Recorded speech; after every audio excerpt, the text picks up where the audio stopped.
Inició los conflictos militares en México de la contrainsurgencia a la guerra contra el crimen organizado, los últimos 50 años de conflictos que ha habido en México que han tenido una expresión militar. Por supuesto no son los únicos conflictos que ha habido en México, pero la contrainsurgencia y la insurgencia, así como la guerra contra el crimen organizado y la guerra del crimen organizado, son las expresiones militares que han tenido conflictos en México. En ese sentido, hay que hacer algunas acotaciones teóricas. Yo quiero usar y proponer aquí al auditorio un modelo de análisis de Clausewitz, donde propone un balance de correlación de fuerzas basado en tres ejes, que es el eje geográfico, que es la geografía de un conflicto, la territorialidad de un conflicto, el eje temporal, cuándo un conflicto, cuándo comienza, cuándo termina, la capacidad que tienen los actores de un conflicto de temporalizar los conflictos, por ejemplo, en el caso de los actores estatales, circunscribirlos y transformarlos, por ejemplo, un conflicto militar en un conflicto político, y los actores no estatales, los que se alzan en armas, por el contrario, se alzan en armas para prolongar un conflicto y tratar de expandirlo geográficamente. Y luego el concepto de fuerza, que es el más polémico, porque involucra fuerza política, fuerza moral y también fuerzas materiales. Entonces, sobre estos tres ejes, el espacial, el temporal y el de fuerza, se propone hacer una metodología comparativa de estos dos conflictos en México, la contrainsurgencia y la guerra al crimen organizado. Con ello, por ejemplo, podemos partir de varias definiciones. Viendo, por ejemplo, el libro que acaba de publicar el Colegio de Michoacán, de Verónica Oicon, sobre los movimientos subversivos en América Latina, y la bibliografía sobre los movimientos subversivos en América Latina, hay un capítulo sobre los movimientos armados mexicanos de los años 60s y 70s. Si observamos esa bibliografía, que está bastante completa, nosotros vemos que el 95% de los textos son sobre los movimientos armados que se insurreccionaron. Y la parte de la contrainsurgencia, la parte del Estado, son 3 libros. Estamos hablando de 80 libros sobre 3 libros. Entonces, esto se debe a que tenemos una especie de un estado muy hermético en la circulación de la información sobre las cosas, que impide el estudio de estos fenómenos. Lo deforma, lo impide, lo circunscribe y no hay acceso a la información sobre ello. Ello nos lleva también a un problema: cómo pasar del análisis cualitativo al análisis cuantitativo. Porque, por ejemplo, ¿cómo medimos el impacto de los movimientos insurgentes en México,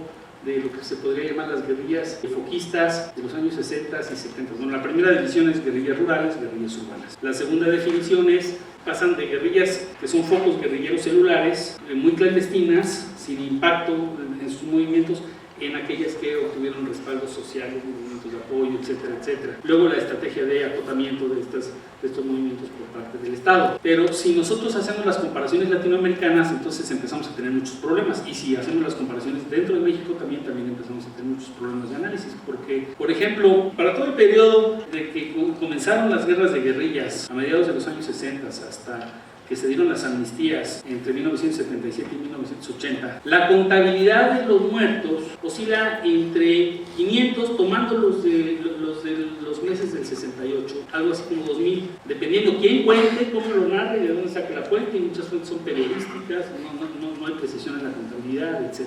Ahora, si dimensionamos eso con otros países de América Latina, pues entonces empiezan las comparaciones: el tamaño del país, el número de la población, etcétera, etcétera. Si nos vamos hacia Argentina, pues tenemos 30,000 desaparecidos sobre una población de la tercera parte de México. Entonces ya empiezan las complicaciones para analizar ello, ¿no? Los movimientos insurgentes mexicanos pecaban de un foquismo y fueron vistos por la gente que escribió sobre ellos como movimientos de forma muy optimista, sobre todo la gente que escribió en el momento, en aquellos años. Ya después empezaron los abordajes más académicos, más distanciados en el tiempo, en los enfoques, etcétera. Y a la parte del Estado se le circunscribió como una estrategia de contrainsurgencia, se le llamó guerra sucia, donde incluso los militares ya definen ese periodo como de guerra sucia. O sea, ¿qué quiere decir guerra sucia? Que no había leyes de la guerra, que el Estado no respetaba compromisos internacionales, pero tampoco los movimientos armados. O sea, y bueno, si ustedes me dicen, si en Guerrero hay leyes de la guerra ahorita, de respetar derechos humanos, pues tampoco hay leyes de guerra 50 años después, de partes y partes. Entonces, son problemas que siguen presentes, que no se han modificado.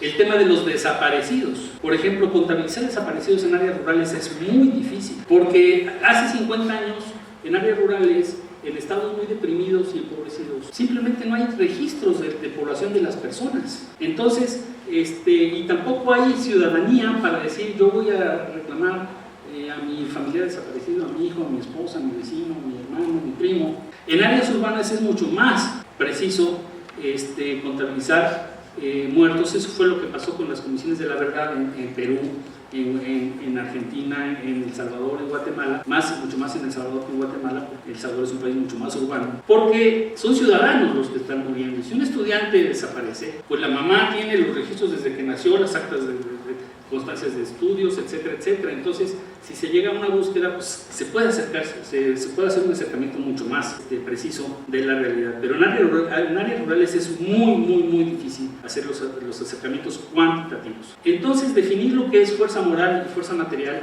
es otro problema, porque el Estado normalmente tiene mucho más recursos que un movimiento armado guerrillero de la izquierda. Y aquí vienen otros temas, por ejemplo, ¿por qué las guerrillas mexicanas nunca crecieron? Fueron fácilmente acotables espacialmente para el gobierno mexicano y muchas se neutralizaron por vía de negociaciones, cooptaciones, incorporaciones a partidos políticos. La mitad de los guerreros del estado de Guerrero se incorporaron a partidos políticos, incluido el partido oficial. Esa fue una forma de acotamiento de esos conflictos. Pero también el concepto de fuerza de Clausewitz dice, más los aliados internacionales que pueda tener una fuerza, alzada en armas, X fuerza. Entonces las guerrillas mexicanas tuvieron la desgracia de la habilidad del Estado de hacer una diplomacia hacia Cuba, donde tenía el Estado mexicano de aliado a Cuba, y por lo tanto fue una guerrilla muy aislada en lo internacional. Y ese aislamiento en lo internacional también lo aislaba en lo nacional, porque los movimientos de izquierda se identificaban más con la Revolución Cubana que con la propia guerrilla, alzada en armas en su país. Y entonces ello llevaba a que hubiera pocos vasos comunicantes con movimientos estudiantiles, con movimientos universitarios, etcétera, etcétera, etcétera. Entonces fueron guerrillas muy acotadas, territorialmente, geográficamente, ¿no?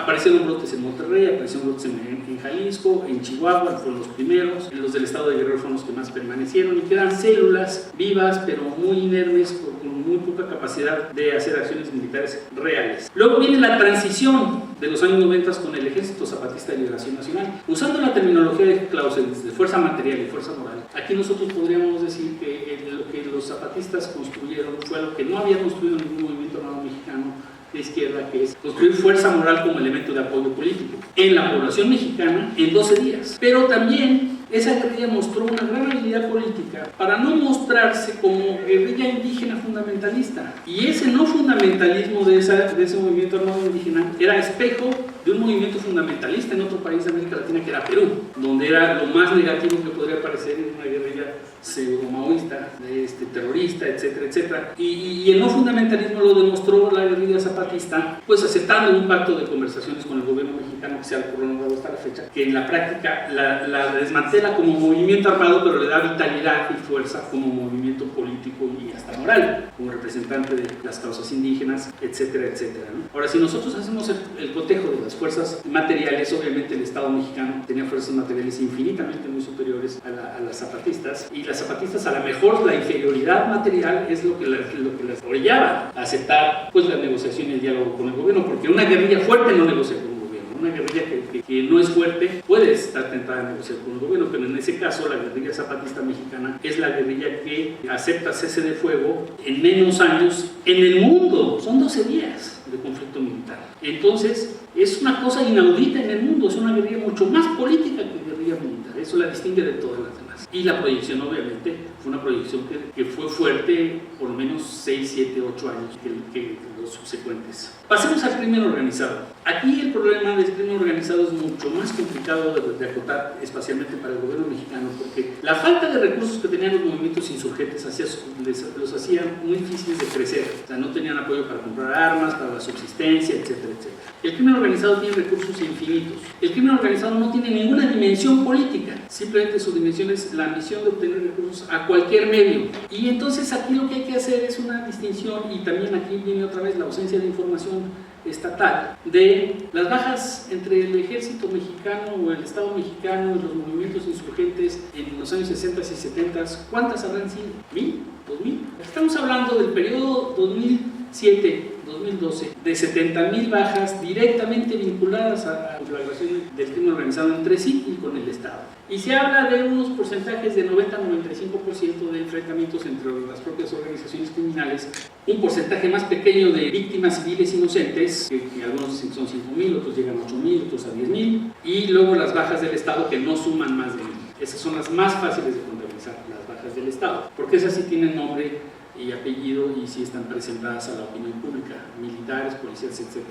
Las bajas del Estado además se centran básicamente en funcionarios policíacos o políticos del orden municipal, no del orden federal ni del orden estatal. Aquí viene el tema de las tácticas. Igual que en los años 60 y 70, ninguna de las dos partes está respetando convenios internacionales de respeto de derechos humanos, trato de prisioneros, trato de combatientes, etcétera, etcétera, etcétera. Y eso, como se dice en el lenguaje popular mexicano, está haciendo agua al Estado mexicano. Pero también están haciendo movimientos de oposición ciudadanos que son los que han podido acotar en algunos casos, en algunos espacios geográficos, a estas organizaciones criminales. Es el caso, y es una interpretación que yo pongo aquí a la discusión, por supuesto, conociendo mi inferioridad como analista, porque hay analistas michoacanos con mucho más solvencia que yo, pero es el caso de las autodefensas. Ahora, aquí vale la pena hacer la comparación de las organizaciones criminales. El tema es que la guerra del narcotráfico no había tocado a la población civil en términos generales. Por supuesto que sí hay víctimas civiles, pero hasta el año 2007 no era una guerra que involucraba a la sociedad civil mexicana, ni como víctima ni como un involucramiento directo. Eran células criminales que hacían negocios y mataban cuando tenían que matar a sus enemigos, sea otra organización criminal, sea el Estado. Pero empezaron a haber organizaciones criminales depredadoras de la población y básicamente se clasifican a dos de ellas, a los Zetas y a la familia michoacana y luego a los caballeros templarios. Y ahí es donde viene la reacción social. También el cartel del Golfo tiene actividades de depredación, pero básicamente las hizo su brazo armado, los Zetas. Entonces aquí vienen muchas interpretaciones. ¿Por qué los Zetas y por qué los michoacanos? Una interpretación que se puede ofrecer es que como organización criminal no tenían ganancias suficientes en el tráfico de drogas y tenían que ir a buscar a la población como fuente de financiamiento. Una organización criminal que tiene solvencia en la venta de la cocaína, en la importación, circulación y exportación a Estados Unidos de la cocaína, que es la droga que produce las ganancias, no la marihuana, pues no necesita ir a buscar a la población para sacar ganancias. Una organización que puede sacar de la propia población civil a sus soldados no necesita estar buscando migrantes centroamericanos en el camino para reclutarlos con reclutamiento forzoso, como es el caso tamaulipeco. Aquí vienen muchas cosas que todavía están frescas para ser analizadas, hay muchos vacíos en el análisis, hay muchas deficiencias informativas. Cada vez hay más información, cada vez hay más análisis sobre el crimen organizado en México, pero todavía hay muchos vacíos. Luego viene la interpretación de la estrategia gubernamental, cómo se interpreta la estrategia gubernamental.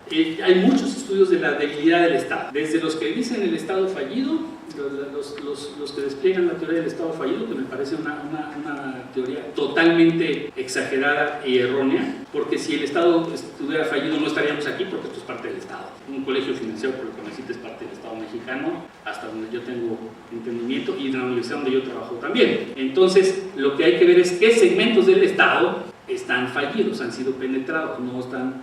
Entonces, podríamos decir que las deficiencias se encuentran en el aparato de seguridad del Estado mexicano, no en el resto del Estado. Y ahí había que ver dentro del aparato de seguridad del Estado mexicano también quién tiene eficiencia y cumplimiento en sus mandatos legales y quién no. Quién es más vulnerable a las debilidades y a la penetración del crimen organizado y quién no. Porque también es muy fácil criticar a las estructuras municipales, policíacas y de gobierno, pero ante una inferioridad notable de fuerza militar, las estructuras municipales son vulnerables per se a el embate del crimen organizado, donde el crimen organizado busca utilizarlas. No es el caso de Michoacán, no es el caso de otras partes del país, no fue el caso de Baja California, no fue el caso de Ciudad Juárez, pero sí es el caso del estado de Michoacán, sí es el caso de la entrada de los Zetas y cartel del Golfo a Veracruz, etcétera, etcétera. Entonces todo esto deja muchas interrogantes. Yo solo quiero dejar sobre la mesa la metodología de Clausewitz de la espacialidad del conflicto, el nivel de fuerza, la necesidad de cuantificar y comparar con la cuantificación, y luego la medición de la fuerza tomando en cuenta las dos puntales, que es fuerzas materiales, fuerzas morales. Luego, la otra parte de la teoría de Clausewitz es el concepto de guerra total. Guerra total es un concepto derivado de Hegel. Es un concepto hegeliano que se deriva del concepto de estado absoluto. Entonces, guerra total significa cuando todos los recursos de una nación están destinados a una conflagración bélica, o sea, economía, población, recursos industriales, recursos alimentarios, etc.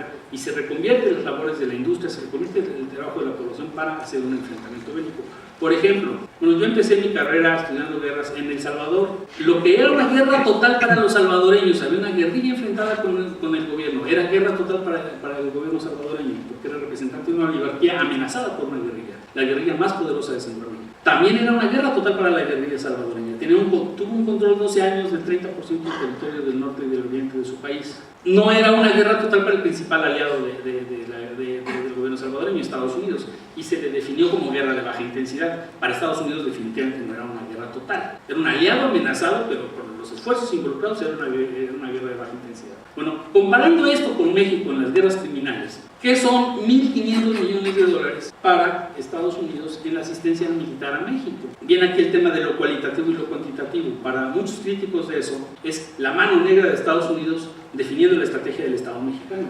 Pero para otros, y en eso me ubico yo, es el 1% del presupuesto de las Fuerzas Armadas mexicanas. ¿Eso te va a condicionar la estrategia? ¿Quien te da el 1% del presupuesto? Es difícil decir que sí, pero también hay argumentos para los que sostienen con eso es suficiente para manipular al Estado mexicano. Entonces es una polémica que todavía está abierta. Pero definitivamente para Estados Unidos la guerra de la cocaína no es una guerra que pone en riesgo su seguridad nacional y por lo tanto le destinan esos recursos a esa guerra en su vecino. Porque una guerra que para ellos sí condiciona su seguridad nacional, por ejemplo la de Irak, involucra 200,000 millones de dólares en un despliegue de 5 años. O sea, estamos hablando de 90 veces más. Entonces, y en un país muy lejano a Estados Unidos.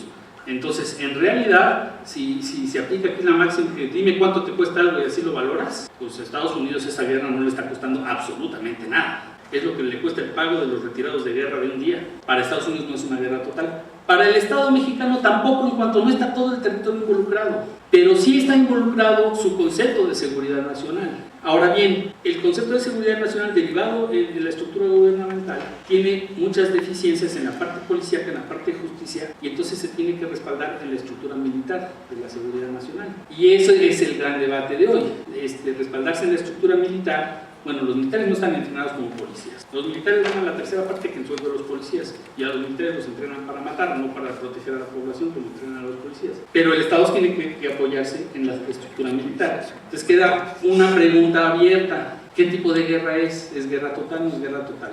Podríamos definirla de forma cambiante, el concepto de territorialidad de Clausewitz, de espacio. Se pasa del norte al centro del país. Se pasó del noroeste al noreste. Se pasó de Ciudad Juárez y Baja California, se trasladó a Tamaulipas. De allí, las oficinas gubernamentales lo movieron hacia Nuevo León y Coahuila, de ahí se fue trasladando y se bajó a Veracruz. De allí se baja de Sinaloa a Jalisco y Michoacán. Bueno, es una guerra muy cambiante, pero no está involucrando a todo el territorio mexicano. Puede ser guerra total en lo político porque un presidente la definió como guerra. Tuvo la deficiencia de definirla como guerra, pero no usar el aparato legal para definirla como guerra, y en eso termino. Cuando hay una guerra total, un poder ejecutivo tiene que ir a un congreso y decir: estamos en guerra, señores, denme más presupuesto, vamos a declarar la guerra. Pero el presidente solo declaró la guerra para su aparato ejecutivo. No involucró gobiernos estatales, no quiso involucrar al Congreso, no quiso involucrar a la Suprema Corte de Justicia. El aparato legal quedó flotando y en eso estamos. Entonces, aquí dejo por supuesto dejo más preguntas que respuestas, ¿no? Muchas gracias.